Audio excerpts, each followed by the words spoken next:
underhand lob. Okay, is that a bad thing in softball? Okay. No, that means it's your turn. Is that easy? I don't know what that means. Yeah, this is the easy. We don't play that. Okay, we don't play that sport. I have played that sport, and I don't know what that means. Obviously, I wasn't too good at it. The softball's like here's the pitch. So No, I know softball. I used to play it in school, like a few games. We played softball back in South Africa. But Okay. I wasn't really good at it. I'm more of a contact sport kind of guy. Hence the career. You need to play on my softball team. Oh, My softball team, I'm in the Guinness Book of Records for softball, blah, blah, blah. what? The longest game ever played. But we've had more bench clearing brawls in softball than probably any softball team in the history. that sounds amazing. Yeah, that that's sounds like my kind of softball. We had an NFL running back on our team, Oh. and the other team wanted to fight him just to try to prove a point, which was the wrong point to prove. Well, I get both sides. Yeah, I guess. All right, now you got to do your job. Let's go. Okay, so our next guest has one of those names that most of the MMA media world runs from and fails to pronounce correctly. So Randy's going to try first, and then I'm hopefully going to correct him. Dricus Du Plessis. Okay, I'm going to go with Dricus Du Plessis. Okay, that was perfect. There we Well, go. he's from perfect. Scotland. There we go. I mean, So- That was perfect. So, I have to say, you said MMA media, American MMA media. Oh, okay, sorry, my bad. So, Eastern European gets it perfect.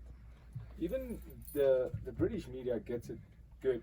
we have a big South African community. The British media gets it quite good. So how bad was it? How that bad was did it terrible. go? It was terrible. Good. Like, At least I'm the consistent. the surname wasn't that bad because it's French, so a lot of people can say, oh, okay, the S is silent, so it's Du Plessis. Yeah, But the name, Dricus. yeah. I got that right. Yeah, it's Dricus. Okay.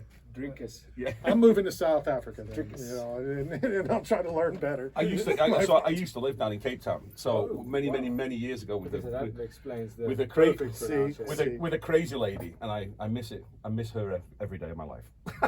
But Cape Town or the lake? both. I wasn't touching it. Both. I tend to know somebody else in his life, so I'm not touching that. I'm not saying anything. Yeah, the wife doesn't listen to this, so don't worry about it. It's fine. So just the start of fight week. What's fight week like for you? Is it Fight week. I always say the week before fight week is the worst week for me because the week before fight week is I'm always in limbo because you can't train too hard, you can't really put in that effort because all the hard work's done. You don't want to pick up an injury, so you're already fit, already ready to fight. Now it's just about making the weight and getting safe to the fight. So you do your session, but it's not as intense. You do your sessions, but it's not as long. You don't have 2 or 3 sessions, only 1, maybe 2 light ones a day, and you're still eating basically just to make the weight. So that's almost like a hurry up and wait week, where fight week it's filled with media, it's water loading, it's there's obligations, and that makes it it takes time away, and it's fun because like in a couple of days we're doing this. The week before fight week, you're still quite far out. So fight week for me, it's about peaking, doing my 1 session a day, making sure we get all the water in that we need to, make sure we do the water loading and water cutting processes right, and taking care of media and enjoying it along the way, because that's the important part. It doesn't help. It's a miserable experience fight week. I have to tell you that, because you have to cut weight in all. I'm not familiar with that term, just so you know. So fight week meaning Cut weight. No, cutting weight. So sorry. Like you can see, brain energy gone.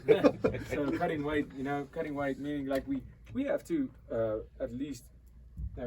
I walk around and normally maybe 218 pounds, where I fight at 185 pounds. Yeah. So, I mean, in the 8 weeks leading up to the fight, you have to drop that weight, and then the last weeks when we do a big water load, you're loading up with water and then cutting all that water to make the weight, and then rehydrating. So that's a whole system that's, you can't really eat. You eat, but there's no salts, no sodium. So it's a miserable experience. That's it for every single fighter. But you have to find the good in it. You have to enjoy these media interviews. You have to enjoy people wanting to know about it. Yeah. And that's what I do to enjoy the miserable fight week. I would be an awful fighter, but I don't want to do it because I'm not cutting weight. There's so many people like, no, I'm Is not that doing it. is that the only reason? No, You get it really. You get a lot of people that's just like, oh, So- I'm definitely. You can punch me, fine.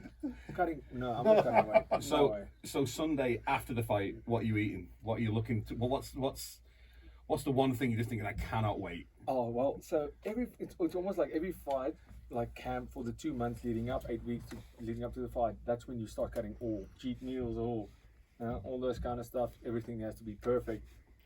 Then you start craving little by little every day. You're like, and it's the weirdest thing, like something you wouldn't usually eat. But I've always craved pizza, but a good pizza. Right. Always, like that's one thing because I'm not even like even outside of camp. I don't have a sweet tooth at all. Yeah. I don't eat a lot of junk food. I'm not a fan of that. I like whole foods Yeah. as a whole. It's like always. But then you get this urge for something random, whether it's a grilled cheese, whether it's like Yeah. something weird. Like why am I craving that so much? Yeah. And this fight camp, I'm craving a franchise burger. So with Okay. fries, maybe cheesy fries, even like. Maybe we don't have Five Guys, we don't have Wendy's, we don't have that back home. We Okay. do have McDonald's and Burger King, but McDonald's burger that's the vibe. Right. Obviously also pizza, but getting that You need proper an burger. In-N-Out burger. That's what you need. In-N-Out. So You need that's an it. In-N-Out I've burger. had an In-N-Out burger. Maybe it wasn't the best In-N-Out. Ah. Maybe I chose not the best burger. I don't know, but I don't know. it wasn't that amazing. Whereas I've had a Five Good Guys burger. Oh, I've had a Wendy's burger, and that was amazing. Yeah. Talking about making weight, cutting weight. Matt, can you talk? Is Matt? Okay. Hey. Well, this is what I'm going to do. I was just explaining to them about, when you throw the softball and you let them take over. Matt, one of our co-hosts, who's back in the station in Tampa, St. Pete, he invented, and I'm going to let him explain it to you, the pizza diet. Oh wow, This is legit. So we need to get you to Tampa Bay so that you can experience this. In 2 minutes or less, talk about the pizza diet. Or not. We're having problems at the studio. It makes you mute. Yeah.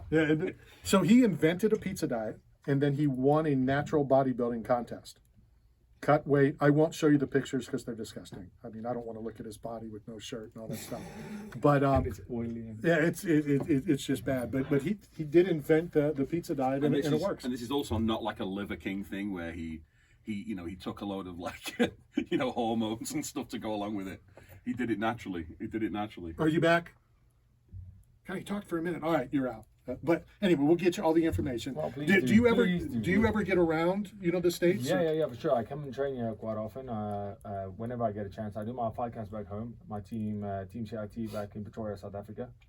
So that's it's always been the only team I've ever been with since turning pro. Yeah. And but I also cross train with now Killcliff Killcliff FC with Henry Hooft and the guys down in South Florida. Right. So we need to get in contact. I'll get the hotel. So when you get down to South Florida, we're in Central Florida.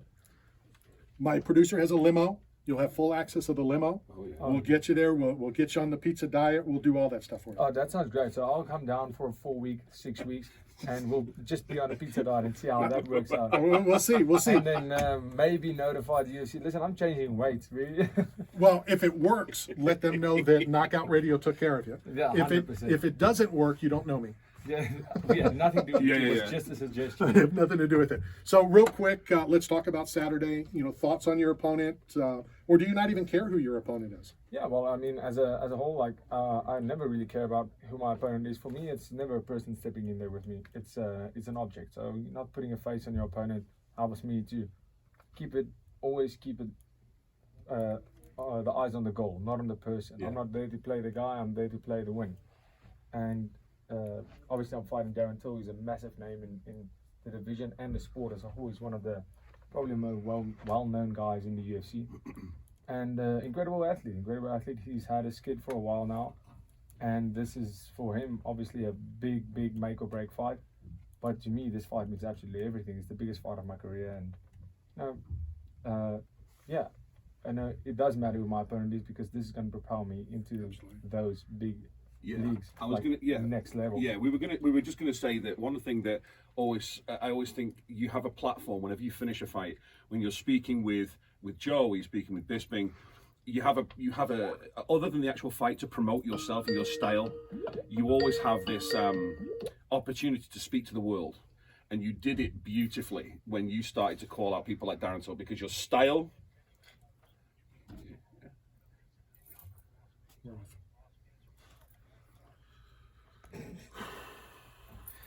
It was going to be a beautiful point as well.